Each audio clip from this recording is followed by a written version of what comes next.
नमस्कार, आप first look Bihar देख रहे हैं और मैं हूं अभिषेक रंजन। देखिए कि आज हमारी मौजूदगी औराई विधानसभा क्षेत्र के औराई में है और बता दें कि यहां पर हमारे साथ वरीय समाज सेवी यानी कि वरिष्ठ नेता है और गांधीवादी विचार के हैं। और इसके साथ ही बता दें कि जनसुराज के सक्रिय सदस्य भी यानी कि वरिष्ठ नेता है। इनके साथ बता दें कि इनका नाम लक्ष्मणदेव प्रसाद सिंह, जो आज औराई प्रखंड अंतर्गत भ्रमण कर रहे हैं। आज जब हम भी भ्रमण कर रहे थे तो इनसे हमारी मुलाकात हुई और काफी पुराने हैं और समाज के बीच में लगातार रहते हैं और जनसुराज में इन दिनों काफी ज्यादा सक्रिय है। इनको लेकर काफी ज्यादा जनसुराज पार्टी में भी चर्चा होते रहती है। सर, बहुत बहुत आपका स्वागत है सर। धन्यवाद। आज सर औराई में सर आज घूम रहे हैं, आज औराई प्रखंड अंतर्गत क्या क्या यहाँ देखे?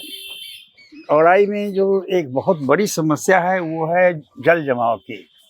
और हम समझते हैं कि लगभग 1000 एकड़ से ज़्यादा ज़मीन बिल्कुल मेरी नज़रों के सामने जल जमाव से बिल्कुल बाधित है। उसमें धान की फसल तो ख़त्म हो ही गई, रब्बी की फसल लगाने का भी कोई इंतज़ाम नहीं हो सकता है।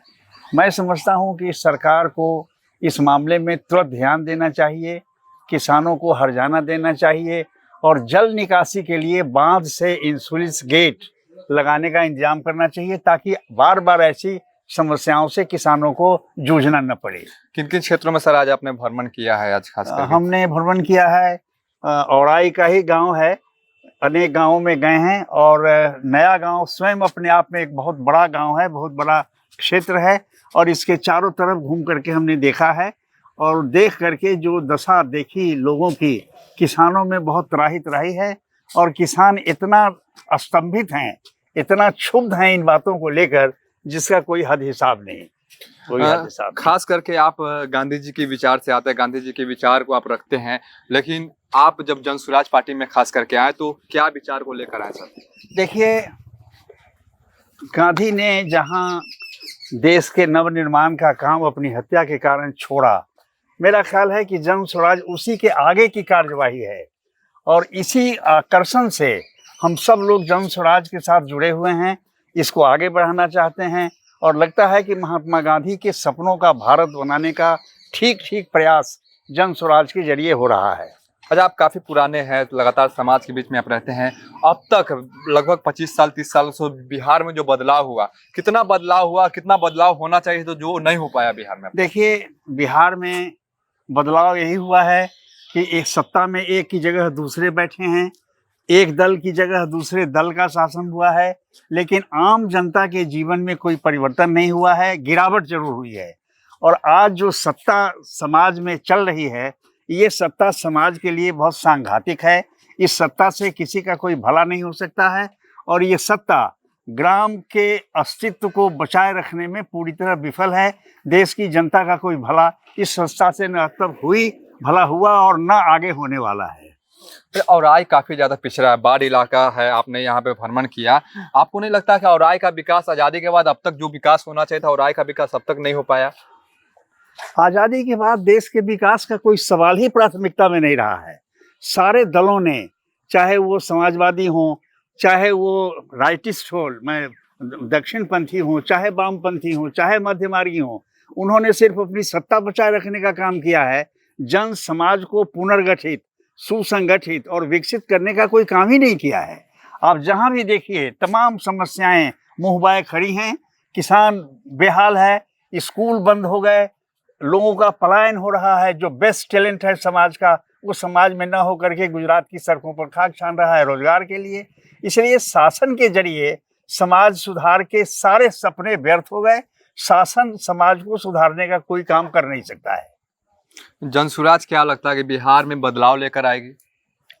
जन स्वराज का एकमात्र मिशन ही है बदलाव लेके आना, और जन स्वराज अगर बदलाव नहीं ला सका तो समझिए कि समाज के लिए यह एक बहुत ही दुर्दमनीय स्थिति पैदा होगी और समाज बहुत दिग्भ्रमित होकर किसी भी रास्ते जाने को विवश हो जाएगा।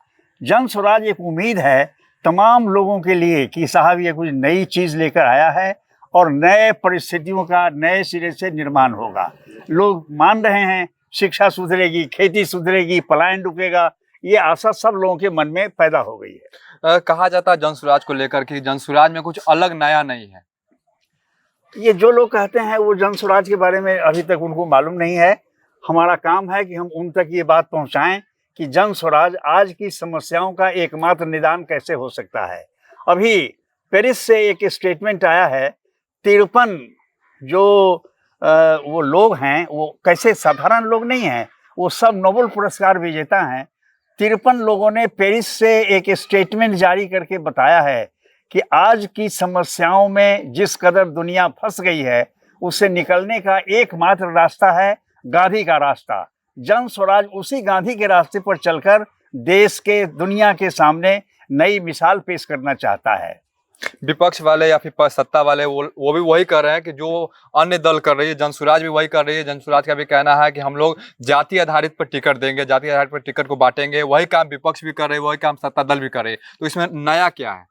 आप देख लीजिए, अभी जो 4 विधानसभा का चुनाव होने वाला है, उन 4 विधानसभा के चुनावों में एक महिला को टिकट मिला है, एक दूसरे सज्जन को जो टिकट मिला है वो कुशवाहा बिरादरी से आते हैं, एक सज्जन को टिकट मिला है जो मुसलमान बिरादरी से आते हैं, और एक सज्जन को टिकट मिला है जो पासवान बिरादरी से आते हैं। इसमें वो लोग, जिन लोगों के पास कहने को कुछ नहीं रह गया है, वही इस तरह की अनर्गल और बेतुकी बातें कहकर लोगों में भ्रम पैदा करते हैं। लोगों में अब भ्रम पैदा नहीं होने वाला है। लोगों ने मान लिया है कि आज जितने दल काम कर रहे हैं उससे उनका कोई भला नहीं हुआ। नए की तलाश में जन स्वराज उनको दिखलाई पड़ रहा है। बिल्कुल। तो देखिए कि हमारे साथ वरिष्ठ नेता थे, और बता दें कि आज जो है औराई में पहुंचे हुए थे, और जिस प्रकार से 2025 की बात करेंगे, जहां पर विधानसभा चुनाव होना है, तो अभी तो 4 अपने विधानसभा उपचुनाव में प्रत्याशियों को खड़ा किया, तो क्या सभी विधानसभा में प्रत्याशियों को खड़ा करेंगे आप लोग? 243 बिहार की जो विधानसभा सीटें हैं, सभी सीटों पर 2025 में जन स्वराज चुनाव लड़ेगा। चुनाव लड़ने के लिए चुनाव नहीं लड़ेगा, जीतने के लिए चुनाव लड़ेगा। और 2025 में जन स्वराज की सरकार बिहार में बनेगी। इसका मतलब हुआ कि समूचे देश के लिए वो राजनीतिक पैगाम होगा और एक नई परिस्थिति देश में पैदा होगी।